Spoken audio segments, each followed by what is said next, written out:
Last few days, if you're lucky or unlucky, depending on your point of view, you've been traipsing all over the place in a frenzy of consumption. Presents, food, more presents, more food, indigestion pills, and each transaction has presented you with a choice.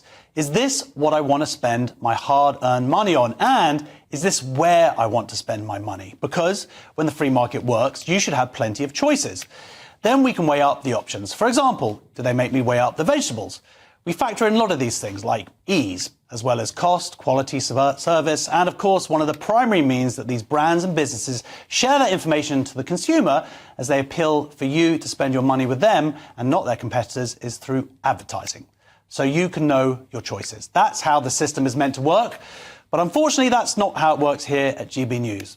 Before the channel even launched, before we'd even broadcast 1 minute of content, a shadowy, unaccountable organisation started a campaign of smears and lies to intimidate and shame companies who'd advertise on this channel. And the sad thing is, it worked.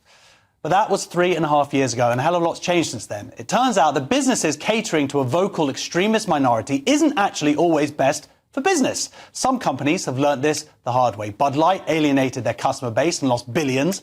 Disney, the same. And now they're trying to turn things around because the silent majority spoke through their wallets, because the silent majority made a choice, and it wasn't them.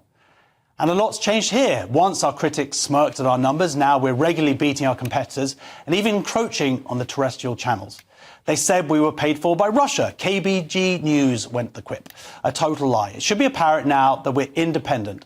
Nobody over the last 3 years has told me what opinion I can express on something, even though it might be different to some of you out there, even annoy some of you out there.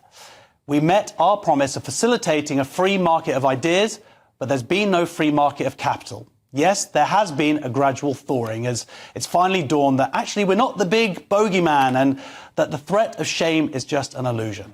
And for those who do now advertise with us, especially those who've always advertised with us, we're grateful. And perhaps you're grateful in how you choose to spend your earnings. But there are many who still shun us. And I'd ask you to please take note of who they are, especially if they do advertise with our competitors. But flick back quick. Because another factor at play in your decision-making is the values of those who desire your money. Ask yourself, do those companies value you?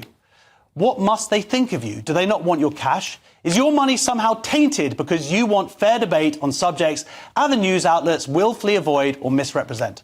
Companies have a choice whether to advertise with us or not. Don't let them forget that you have a choice whether to give them your business or not.